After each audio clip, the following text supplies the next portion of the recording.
Hello students, currently we are learning the lectures from the H. Robert philosophy, that is the principles and art of cure by homeopathy. In the yesterday lecture, the 7th lecture or the 7th chapter from this philosophical book, we learn our remedies, why they act. Yes student, the homeopathic remedy or whatever is the drug substance which we use for the therapeutic purpose, every drug has its own specific action, isn't it? Drugs when introduced in the human or drugs when introduced in the living human organism produce certain changes, both functional and dynamic. The changes depend upon the quantity and quality of the drug, as also the susceptibility of the individual. You know, every drug substance has its own power to alter state of health, and we know this capacity of the drug by poisoning, accidental intake of crude drugs, physiological doses of drugs given for therapeutic purpose, and the dynamic doses in homeopathy are all capable of producing changes in the living human being. Whatever may be the nature of changes, the altered sensations and functions together with the structural changes constitute a disease known as artificial drug disease, the duration of which in the living human being depends mainly on the period for which the drug has been used.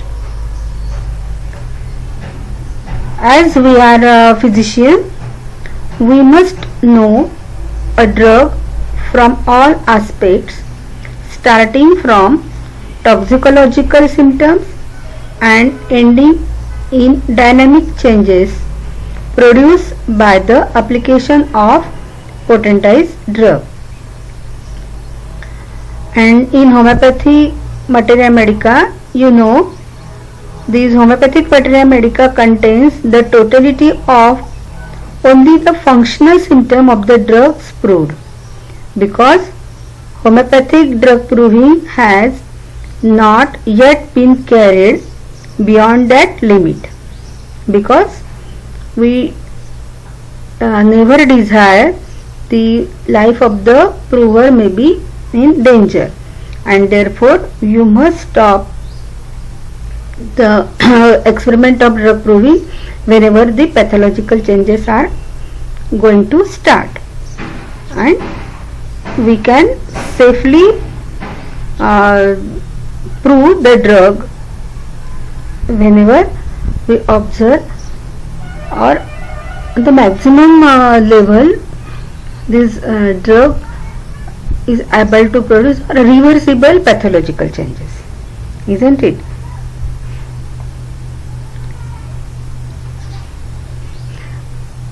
In last lecture we read this action of drug and their application in drug proving as well as in disease condition to regain the normal balance of health.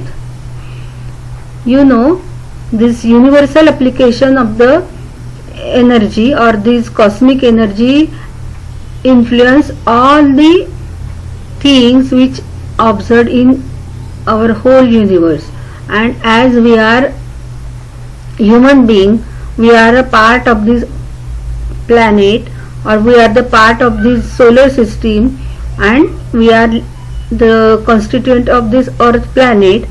We are also influenced by this cosmic vital energy, and all these substances which are observed on the earth, these are also, or the plant kingdom, animal the plants, animal and the small insects, or even mineral and each and every element, and you can say each and every particle which present on the earth is are influenced by this vital principle or vital energy. And you know, in homeopathy or in any other system of medicine, the drugs are prepared from all these sources, and these are broadly classified into the three kingdoms, that is a mineral, vegetable and animal.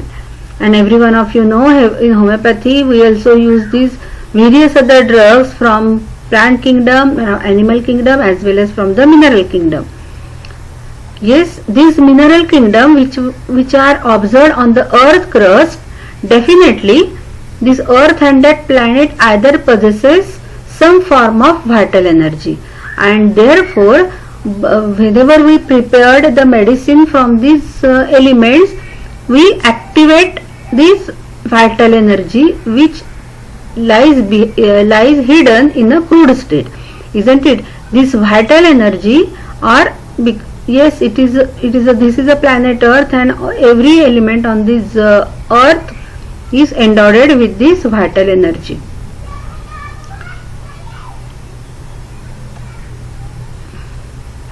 Yes, we recognize the presence of vital energy in vegetable growth, every one of you know, and this is this element, or whenever this plant grows on the earth, it utilize all these elements from the earth. And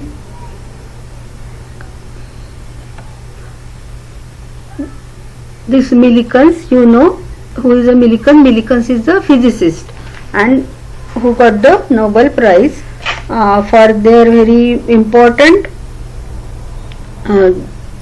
invention of this, the photoelectric effect. And whatever is the principle postulated by Millikan, H. Robert give the reference of these all theorem or these all principles, that is the presence of energy. And in the through the spectroscopy, or the spectroscopy is a with this use of spectroscopy we can study the function of light, or you can measure the length of light wave, isn't it, which are emitted through solid state or liquid or any gaseous element. And through this spectroscopy, whenever there is a examination of the heaven, shows the enormous prevalence anywhere of the hydrogen. But hydrogen is merely primordial positive and negative electron tied together in the process of being so tied. Then in this heaven there is a abundant amount of hydrogen is observed. Then second theorem given by him is the spectroscopy of the heaven also shows that helium is the exceptionally abundant and widely distributed element, even though because of its lightness and inability to combine with anything, even with itself, the earth has not retained much of it. Yes, it is this helium is also found in abundant quantity, while it has an inability to combine with anything. Therefore earth has not retained much of it. And then where the helium is observed, which emitted from the radioactive element, which are observed in the center part of the earth. Then the third principle given by Millikan is this the nebulum. Nebulum means it is a you can say it is strong green emission lines which observed through the observed whenever there is a destruction of any star or the formation of any star.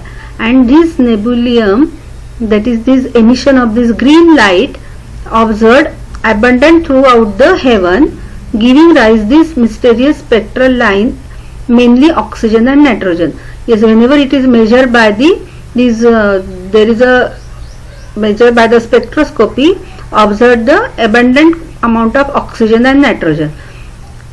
But oxygen alone constitute 55% of the earth crust, and you know on the earth crust there is a 55% of oxygen is there. Then oxygen and nitrogen, and which for our present purpose will be treated as one element, since they have nearly the same atomic weight and will be henceforth listed under the name of the strong brother, constitute the third extraordinary abundant element. And it is to be noted that there are no abundant element at all between the helium and oxygen.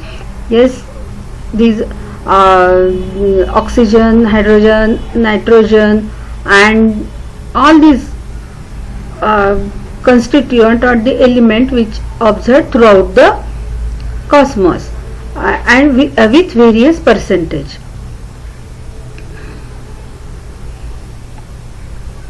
The fourth principle given by Millikan is that it is a 95% of the weight of all meteorite consists of oxygen, magnesium, silicon and iron.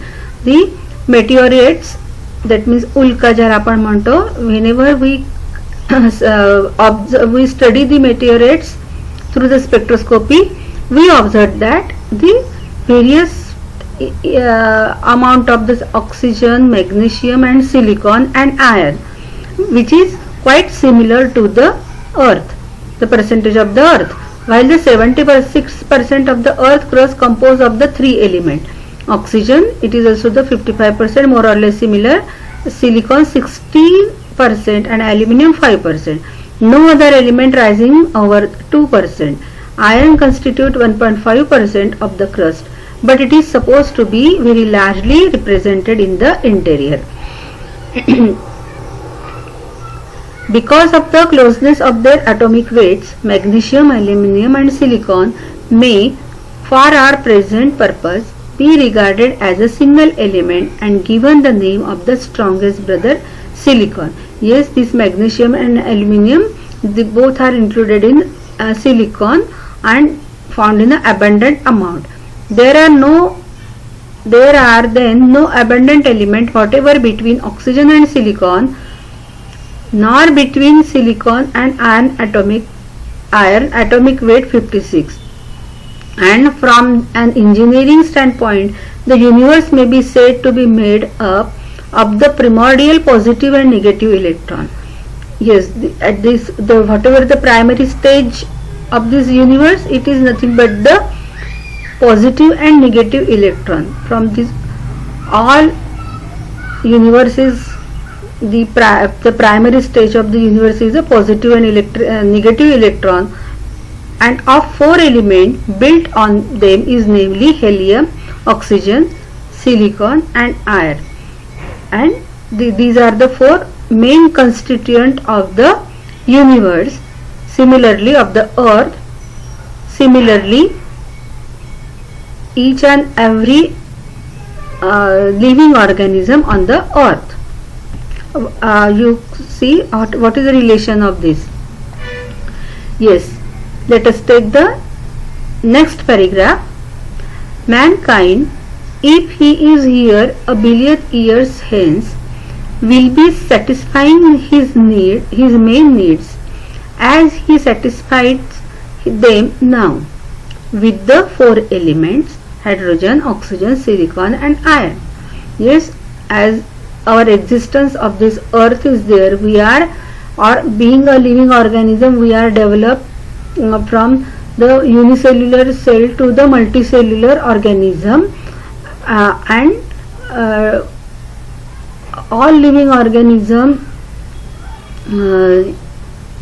use whatever is the element observed on the earth, that is hydrogen, oxygen, silicon and iron.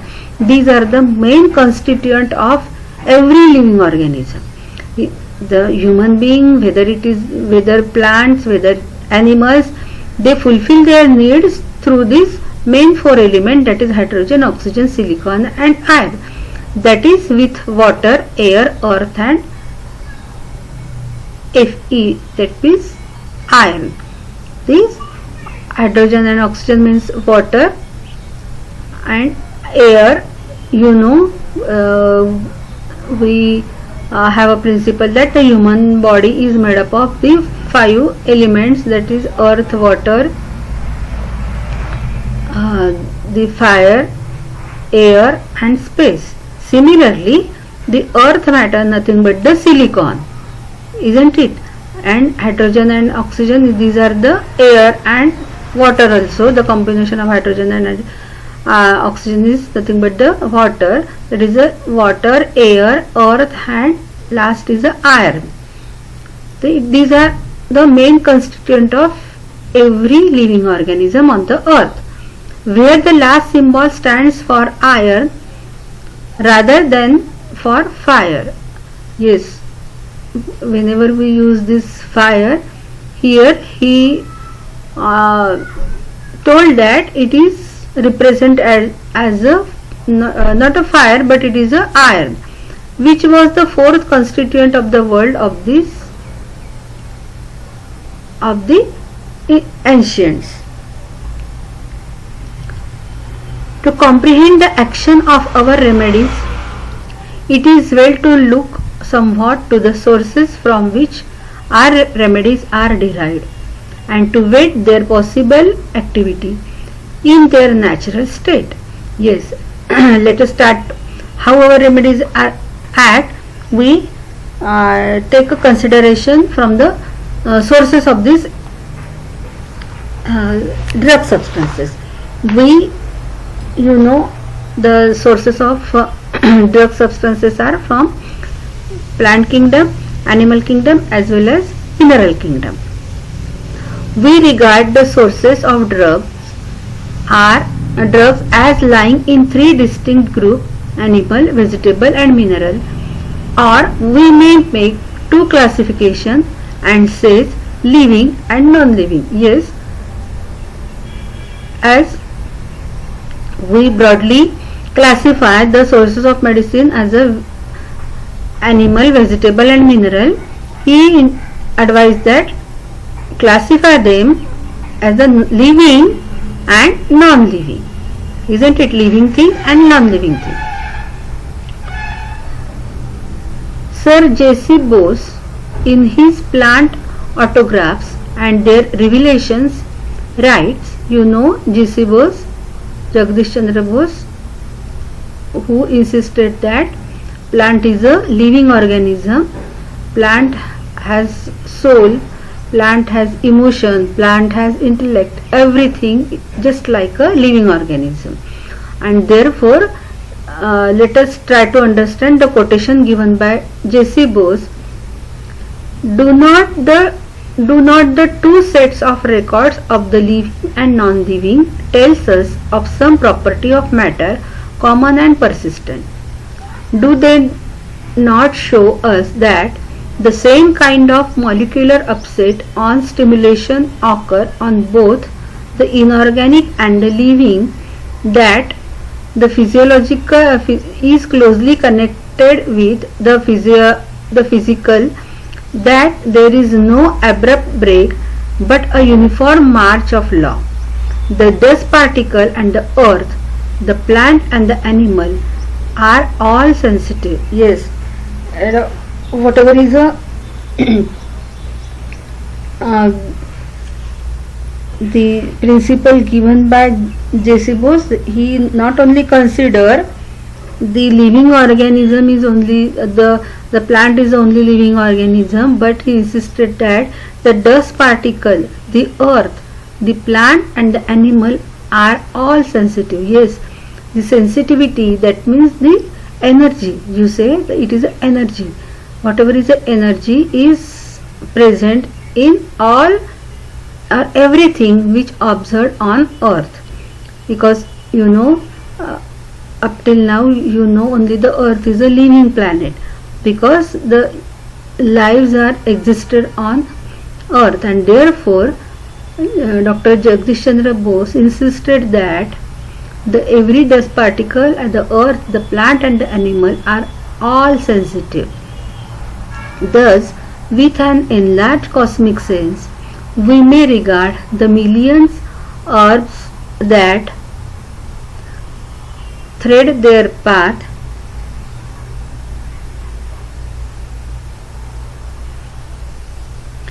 through space as something akin to organism having a definite history of their past and an evolutionary process for their future. That means everything in a state of evolutionary state, and as you can understand, the whatever is a procedure is carried out in order to form this organism, living organism. And again, in pursuing investigation on a broader region of physics and physiology, I was amazed to find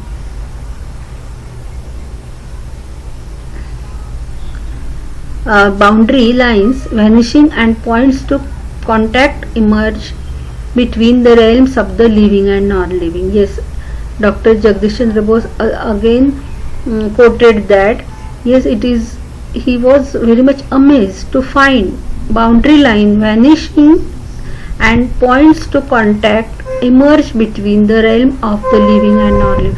Yes, in the living and non-living both are sensitive, both have the energy, and therefore he insisted that he was very much amazed in order to classify into living and non-living, because there is very fine line, very fine boundary line vanishing and points to contact emerge between the realm of the living and non-living. Metals are found to respond to stimuli. Yes, we know metals or any material thing is non-living thing, while he told that metals are found to respond to stimuli. They are subject to fatigue, yes, stimulated by certain drugs and killed by poison. Yes, whatever is the property explained by Dr. J.C. Bose, these are all possessed by living organism, and the things which we are considered as a non-living thing, these are also respond to the stimuli. These are also behave like a living organism. They also respond to stimuli. They are subject to fatigue, stimulating by certain drugs and killed by poisons. Yes, these are the very important quotation given by Dr. J.C. Bose, and therefore not only the living that the plants and animals sources of medicine, but whatever is the elements which use, or whatever the minerals we are use as considering the non-living source of drug, these are also respond to stimuli. These are also behave as a living organism. These are also endowed with the vital energy, isn't it? For the purpose of convenience, however, we may divide drugs or substances from which homeopathic medications are prepared into three classes of animal, vegetable and mineral or element. But for the convenience purpose, we classify in the three groups. We expect to find the highest form of living activity in animal. Yes, we observe these living organism, that is the animal. These are we find the highest form of living activity in animal. We have been taught to expect strong reaction to the various form of defense of individual species of animal life.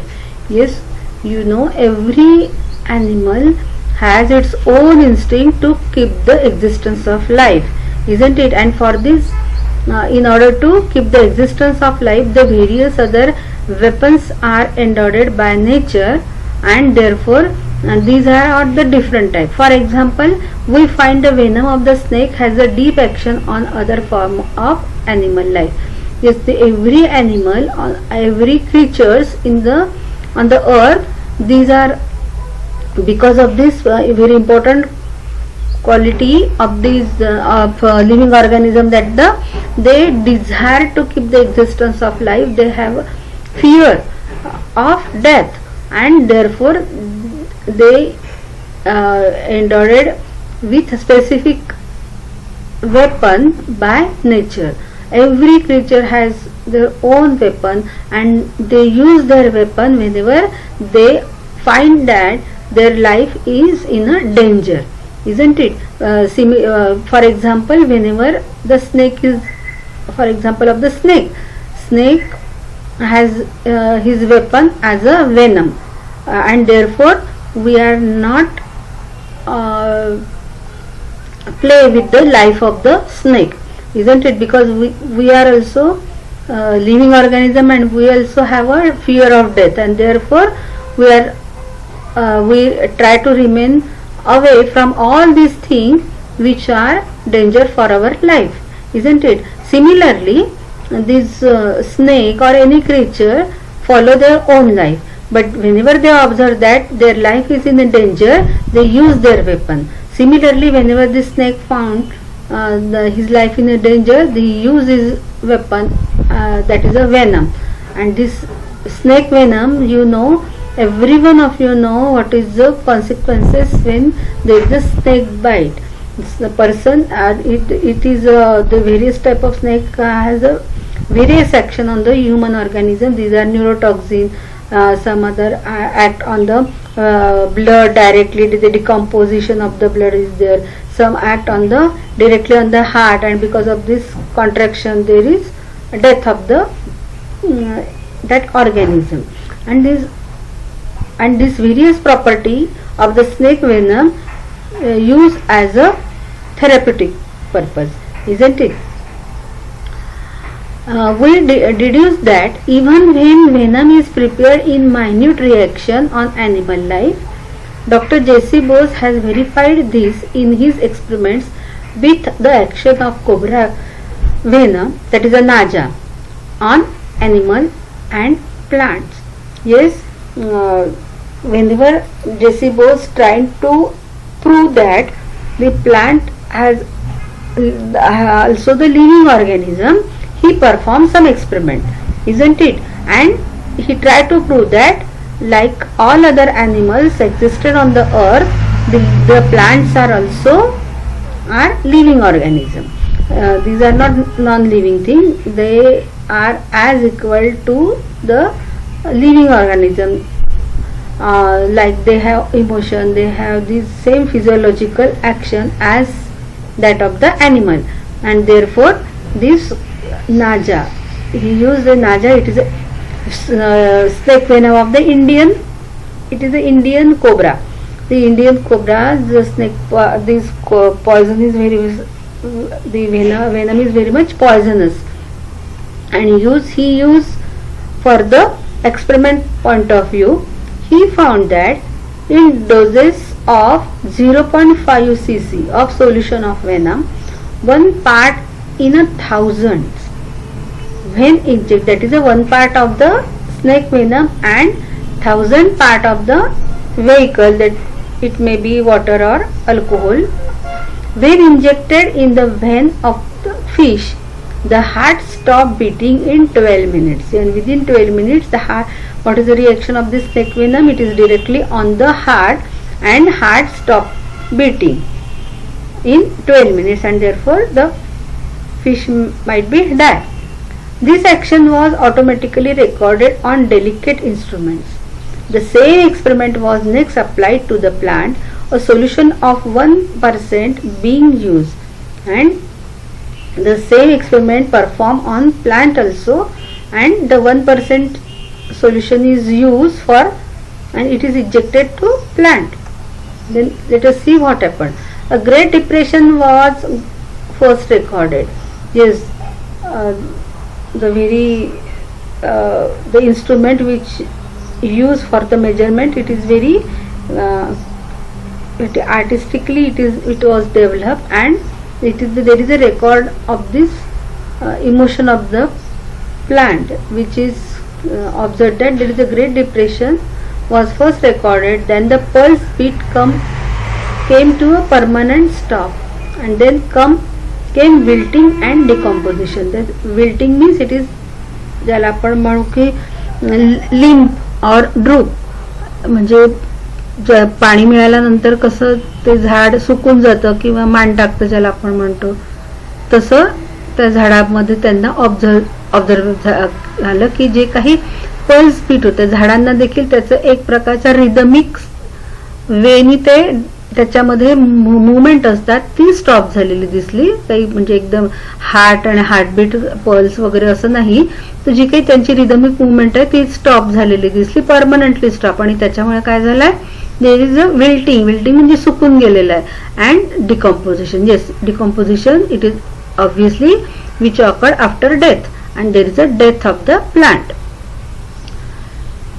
It was the observation given by Dr. J.C. Bose whenever the snake venom, the venom of Indian cobra was injected to the animal as well as to the plant. The same effect is produced. In fish also there is the heartbeat stop and fish is dead. Fish was dead, and similarly whenever it injected to the plant is also dead and there is decomposition start. Let us take the next paragraph. It is hardly necessary to go into the data available for further proof of the activity of snake venom. Are in homeopathic provings preceded by many years the acknowledgement of the allopathic school that venoms in minute doses were exceedingly efficacious in many serious conditions, especially those showing great derangement of the vascular and the nervous system. Yes, every one of you know this great the snake venom is also used in homeopathic, used as a homeopathic medicine. It is hardly necessary to go into a data available for further proof of the activity of snake venom. This snake venom has also energy, and whenever we prepare a medicine from this snake venom, it has a capacity to alter state of health. And in proving in homeopathy or many years previously, this snake venom used in the allopathic school. That venom is minute doses were exceedingly efficacious in many serious conditions. Yes, you know Paracelsus also used the various type of snake venom for the therapeutic purpose. And whenever there is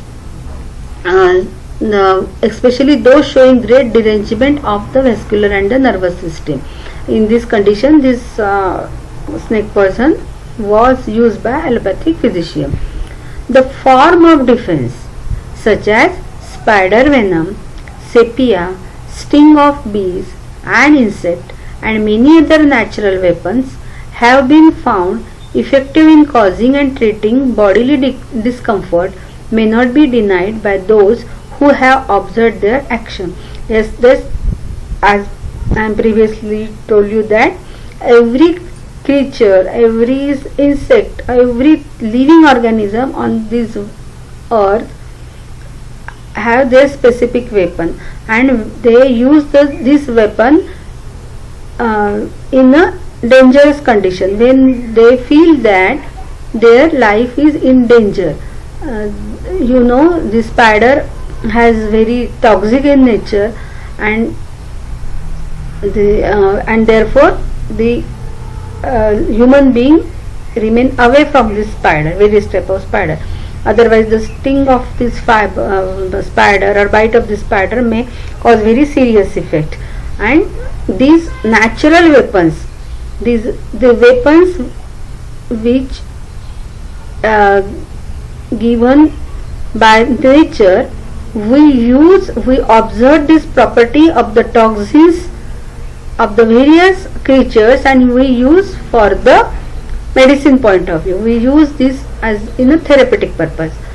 This you know, this sepia, the character of sepia, whenever the sepia, this cuttlefish, find that its life is in danger, it spray the yellow, dark blue ink like discharge from his body, and it saved its life. Similarly, honeybee, whenever honeybee finds that its life is in danger, then he very brutally bite with its sting, and this sting is poisonous, and therefore human being always try to live away from these honeybees. But we use this natural weapon as a medicine point of view, when we have been found effective in causing and treating bodily discomfort, may not be denied by those who have observed their action. Every one of you know the behavioral and the function of these all weapons of this creature. We use this against the disease condition of the human organism. Thus, we may pass on to a consideration of plant life as a source from which we may expect to derive useful remedies. Yes, various other useful remedy which we are prepared from the animal kingdom. Similarly, the plant also are the part of this living organism. These are also endowed with some qualities by nature in order to keep the existence of their life, and therefore various plants have their own property, and the very poisonous plants are also observed.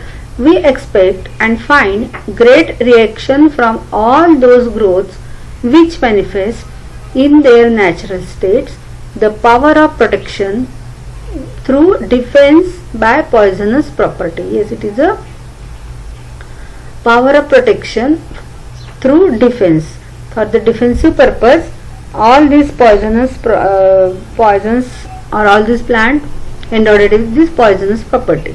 For example, thus we find all members of the rus family exceedingly active. Yes, it is a picture of this rustox plant, and the all family of this rus plant exceedingly, or it is very poisonous in both in their crude state and in a potentized form also, affecting strongly the human organism in countless ways. The different type of symptoms are occurred because of this rustox poisoning or during the proving of this rustox. The list of plants that strongly affect the human organism ranges through all forms, from the form that approach the animal development in their power of capturing and devouring insects. Devouring insect means it is an action of eating very hurriedly.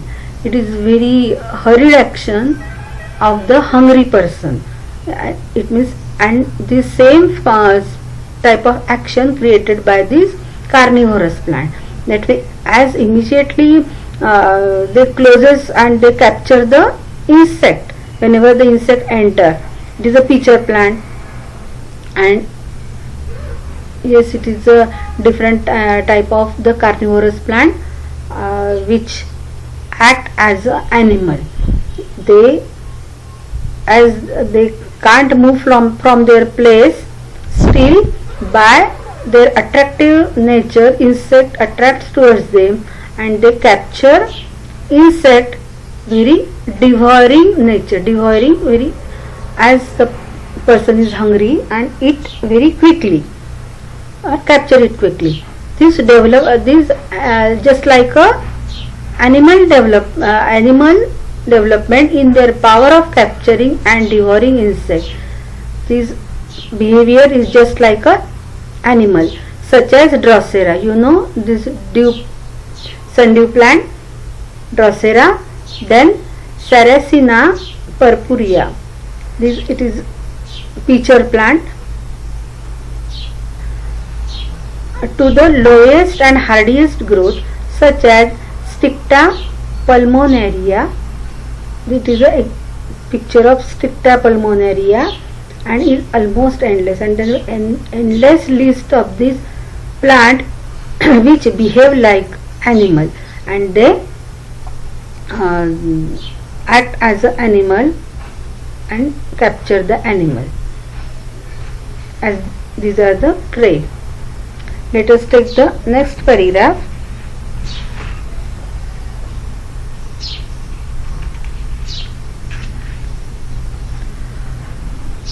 To do more than glance at the long list of possibilities that open to the homeopathic physician through this source would be a task far too long for one chapter. Yes, when we observe the physical property of this animal or this plant and behavior of this plant, we use all these plants and these animal products for the purpose of medicine.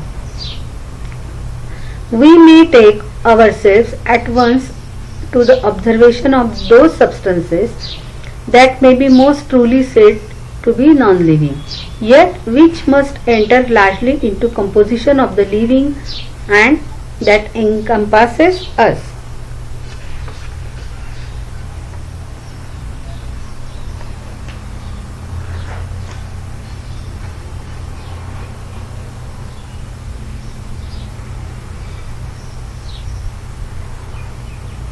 Yes, by observing the chemical and morphological property of this non-living, that means some metal and elements, we which must enter largely into the composition of living. Yes, whatever is the elements which observed on the earth, these are duly absorbed by this living organism which are surrounding us.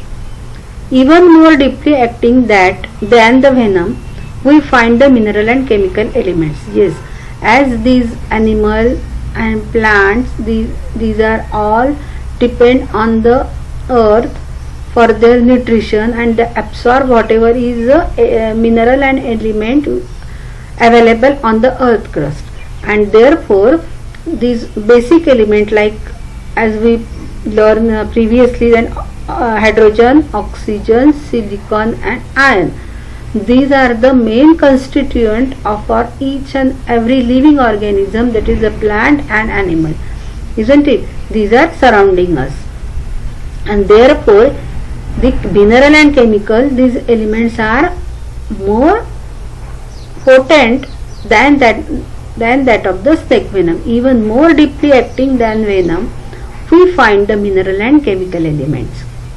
Plant life, through its power of simplifying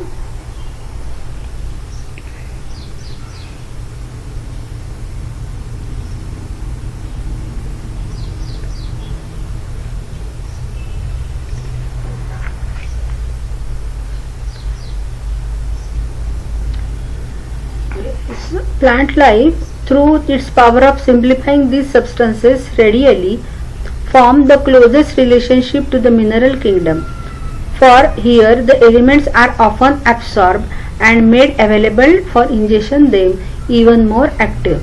Yes, what happened in plant life? The plant absorbed all these elements from the earth, and though these are toxic in nature, these are very much potent, still these are ingested by the plant, isn't it? And plant developed. The plant life, through its power of simplifying simplifying these elements, which are we call as a more deeply acting than that of the snake venom. The plant life, through its power of simplifying these substances readily form the closest relationship to the mineral kingdom, for here the elements are often absorbed and made available for ingestion, them even more active, and therefore whenever we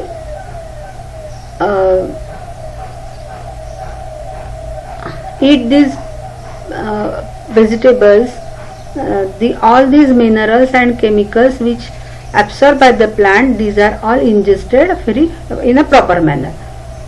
Thus,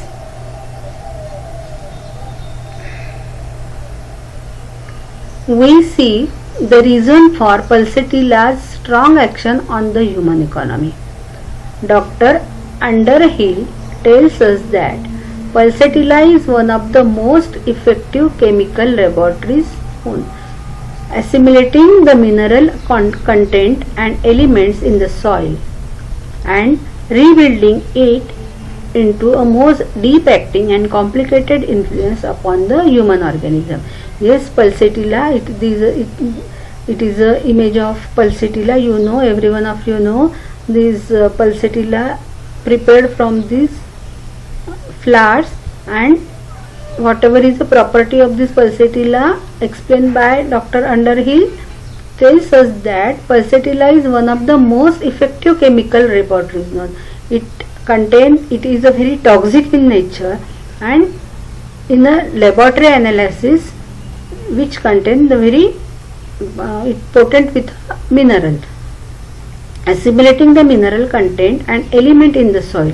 Yes, it assimilate whatever is the mineral and chemical available on earth, and it absorb by and rebuilding it into a most deep acting and complicated influence. And these element and mineral, these are absorbed and ingested and assimilated, and this plant make a property or turn all these chemical and mineral into a very complicated form and deep acting, which is very deep acting and complicated influence upon the human organism. Whatever, when we prepare the medicine from this, or the effect of this pulsatilla in a crude form has a capacity to alter state of health of human being. And what is the source of this toxic material prepared by the pulsatilla is nothing but the whatever is available on earth, isn't it? These are absorbed and turned by this plant. There is a capacity of this plant to simplify these minerals and element. The most cursory glance at the chemical element of our most common plant remedies must reveal how deeply bound these are to the chemical element of light weight far below the atomic weight to those known to be radioactive, and these may be classed as those written by Millikan, to quote again from the same source we have quoted above. Yes, here again Robert again give the quotation by Millikan, how the plant absorb whatever is available on the earth crust, not in a high radioactive element, but these are only chemical element of the lightweight atomic weight. It is a quotation by Millikan. For the great majority of the elements such as constitute the bulk of our world are in their state of maximum stability already. They can only be broken apart by working upon them or by supplying energy to them.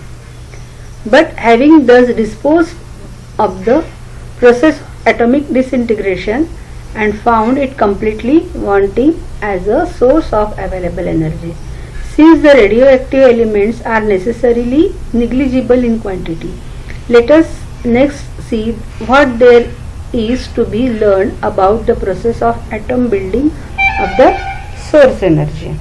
Yes, whatever is the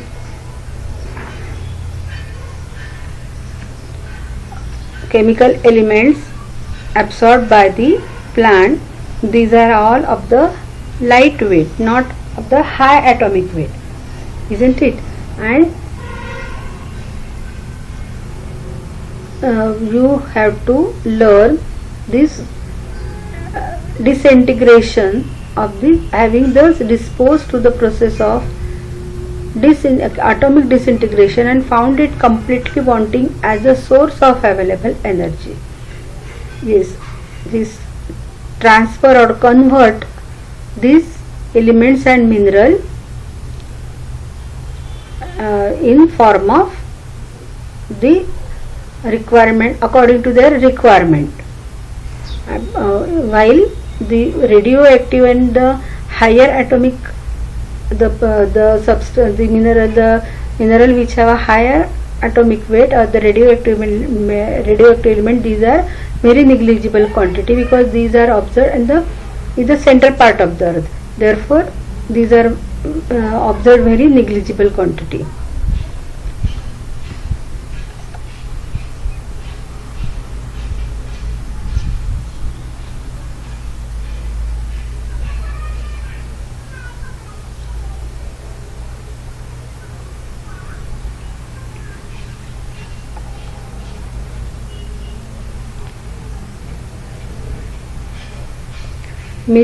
Millikan goes on. The recent experimental work on cosmic rays have just thrown a flood of light on the process going on in this universe in which we live. For first, Dr. Cameron and I have recently found three definite cosmic rays band or frequencies of penetrating power or ray energies respectively about 1250 and 100 times and maximum possible energies that are or can be obtained from any radioactive, that is any disintegrating process. The highest frequency band has so enormous a penetrating power that it passes through more than 200 feet of water or 18 feet of lead before coming completely absorbed, while 2 or 3 inches of lead absorb the hardest gamma ray.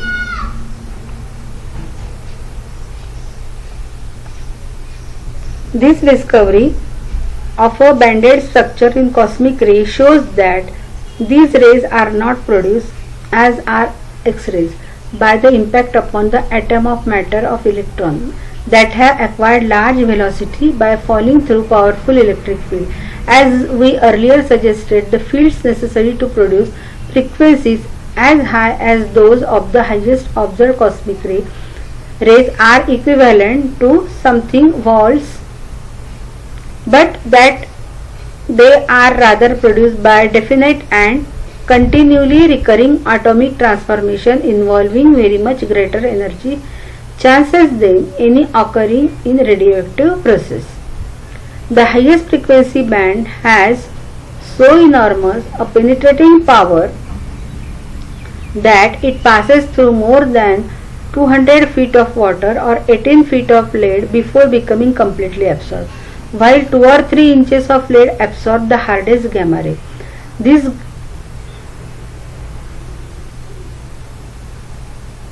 discovery of the banded structure of cosmic ray shows that these rays are not produced as X-rays by the impact upon the atom by matter of electron and have required large velocities by falling through powerful electric field. As we earlier suggested, the field necessary to produce frequencies as high as those process. Yes, it gets repeated here, sorry. Then the taking Einstein equation and Aston's curve as a guide here, there are no possible atomic transformation capable of yielding rays of the enormous penetrating power observed by us, except those corresponding to the building up or creation of the abundant element like helium, oxygen, silicon and iron out of hydrogen, or possibly in the case of the last two elements out of helium. We have arrived at pretty definite evidence that the observed cosmic rays are the signals broadcast through the heaven of the birth of the common element out of positive and negative electrons. It is all the quotation given by Millikan, who was the physicist, and H.A. Robert tried to correlate the rules of the physics which are based on the nature's law, which observed by various experiments what happened in this cosmos, whatever through the experiment, through the instrument of the spectroscopy. It is correlate to the biology, isn't it? Yes, we have to stop here and we will finish the next lecture in rest of the lecture in the next lecture. Okay, thank you.